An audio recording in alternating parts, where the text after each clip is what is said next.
নীল প্রথম স্কুল যাচ্ছে, তাই ওর সাথে একটু দেখা করে চলে এলাম বাড়ি। আর দুপুরে রান্নাবান্না হয়ে গেছে, তো ভিডিওটা আবার সন্ধ্যাবেলা থেকে করেছি। আমাদের ছিল যে পাড়ায় পিকনিক, আর নীল দেখো ওখানে খেতে বসে পড়েছে।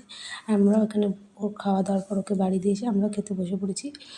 ওদিকে নাচানাচি চলছে, আর অনেকটা রাত হয়ে গেছিলো, ঠান্ডাও লাগছিলো, খুব হাওয়া দিচ্ছিলো, তাই আমরা খেতে বসে পড়েছি। তো এখানে আমাদের দিয়ে দিয়েছে পাতা গ্লাস, আর ওখানে দেখো গল্পই ওদের শেষ হচ্ছে না। এদিকে খেতে খেতে ওরা নাচা শুরু করেছে। আর এখানে আমাদের হয়েছিল ভেজ ডাল, আলুর চিপস, বাঁধাকপি আর চিকেন হয়েছিল, আর চাটনি, পাঁপড়, মিষ্টি, এটুকুই হয়েছিল আমাদের পিকনিক। তো এখানে আমিও খাওয়া দাওয়া শুরু করে দিয়েছি। এখানে সর্দি দেখো খেতে খেতেও নাচছে, ওদের মানে নাচতেই হবে, নাচা বন্ধ হবে না ওদের। এখানে আমাদের চিকেনও দিয়ে দিয়েছে, চিকেন দিয়ে খাওয়ার পরে দিয়ে দিয়েছে এখানে দেখো চাটনি, পাঁপড়, মিষ্টি। তো এটা খেয়ে এখন যাব আমরা বাড়ি। আর ও দেখো এখানে একটু ইয়ার্কি করে একটু হাতটা চাটছিল। তো টাটা সবাইকে, সবাই ভালো থেকো, সুস্থ থেকো। ভিডিওটা কেমন লাগলো অবশ্যই